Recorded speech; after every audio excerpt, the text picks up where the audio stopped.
Зәйтүн майын ежелден адамды емдеу шараларында қолданып келеді. Жүрек қан тамырлары дерттерінде, обырмен ауырғанда қалай пайдаланған дұрыс? Балаға қандай пайдасы бар? Баршаңызға сәлем достар. Бүгін күнделікті өмірде қолданбай жүрген зәйтүннің түрлі ауруларға қарсы пайдасын айтатын боламыз. Зәйтүнді көне заманда молшылық пен ырыстың белгісі деп қабылдаған, оны алтыннан да қымбат деп санаған. Қазіргі заманда Грекияда зәйтүн аса бағалы саналады және ең сапалы майда осында жасалады екен. Оларда брак деген атымен жоқ. Соңғы мыңжылдықта мұндағы майдың сапасы еш өзгеріске ұшырамаған. Зәйтүннің адам ағзасына бірінші пайдасы, оған қуырылған тамақ өз пайдасын сақтап қалады. Ал басқа майлардың бұндай пайдасы жоқ. Жүгері немесе күнбағыс майларының зәйтүн майына қарағанда кемшілігі бар. Қандай дейсіз бе? Олар қышқылданады. Бұл майларды ысытып ауада қалдырса зияндылығы көп болады, канцерогенді асқа айналады. Ал зәйтүн майы керісінше көп көмектеседі. Жоғары температурада қайнаса да қышқылданбайды. Денсаулығына мән беретін адам кез келген тағамды зәйтүн майымен қосып жасау керектігін есте сақтау керек. Зәйтүн майының сары уайымға салынудан сақтайтын қасиеті де бар. Өйткені ол қуатты көп бөледі. Сол арқылы бүкіл мүше қалыпты қызметін жалғастыра береді. Құрметті көрермен, біздің арнамыздағы видеоларды көп адам тіркелмей көреді екен. Дәл қазір арнаға тіркеліп қолдау білдіріп кетіңіз. Сіз үшін жай ғана нәрсе, біз үшін үлкен мотивация екенін ұмытпаңыз. Зәйтүн майында лимон қышқылы бар. Ол қуаттың жылдам қозғалысын қамтамасыз етеді. Бір жасушадан екінші жасушаға белгіні тез жеткізіп отырады. Мұндай жылдам қозғалыс тез ойлануға, жадыда қажетті ақпаратты сақтауға, еске түсіруге керек. Анасының жатырында жатқан нәрестеге мұндай қышқыл өте маңызды. Зерттеушілер тәжірибе жасау арқылы омега-3 қышқылы жетіспесе сәбидің зеректігінің бәсеңдейтінін анықтаған. Тек жануарлар майы қажетті қуатты береді, бірақ олардың құрамында холестерин көп. Олардың орнын тек зәйтүн майы баса алады.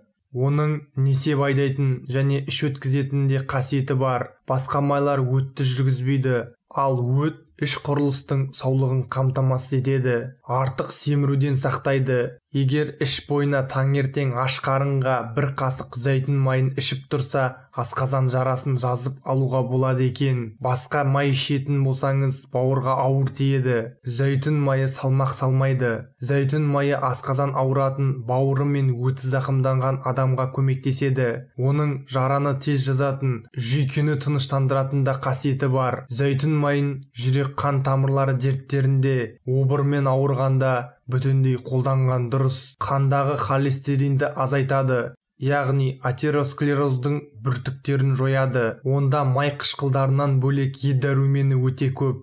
Е дәрумені атеросклерозды болдырмай обырдың кей түрлерін алдын алады. Қартаюды тежеп, жастық шақты ұзартады. Бала үшін де зәйтүннің пайдасы шаш етектен, әсіресе емшектен шығарған кезде. Оның құрамында ана сүтіне ұқсас майлар бар. Зәйтүнді баланың тамағына байқатпай қосып беріп үйрету керек. Құрамындағы линолен қышқылы 8%-ды құрайды. Егер жуынып болған соң теріңізге зәйтүн майын жақсаңыз, өзіңізге өзіңіз алғыс айтарыңыз сөзсіз. Зәйтүн майы мен сірке қышқылын бірдей мөлшерде араластырып, шашқа жақсаңыз, шаш түсуден сақтайды. Үндістанда зәйтүн майынан көптеген бальзам және әтір жасалынады. Майшамға да зәйтүн майын қосады, өйткені ол күйе шығармайды. Зәйтүн майының кәдімгі рафинатталған майдан айырмашылығы көп. Таза май жасыл түсті, дәмі қышқылдау, иісі жұпараңқиды. Бір жыл аузы жабық құтыда күн түспейтін жерде сақтауға болады. Ал рафинатталған майдың дәмі болмайды. Жалпы рафинатталған майды май деп есептеуге жарамайды. Рафинатталған майдың салдарынан табиғатта кездеспейтін қосылыстар түзіледі. Бұны өлі май деп атайды. Одан ешқандай пайда жоқ. Тағамдағы барлық биологиялық пайдалы заттар жойылып кетеді. Дүкендерден экстра вирджин деген жазуы бар майды ғана алыңыз. Ол жоғары сапалы зәйтүннен алынатын май.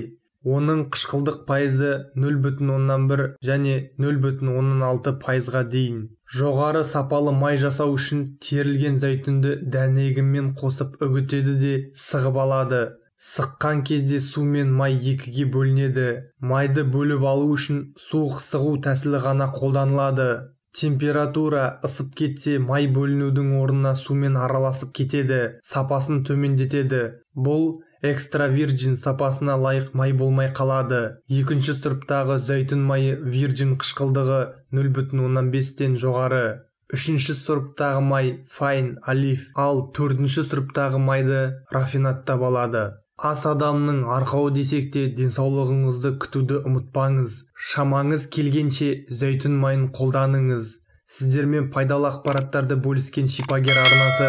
Арнаға тіркеліп лайк басып кетіңіз. Келесі видеоларды жіберіп алмас үшін қоңыраушаны баса кетіңіз.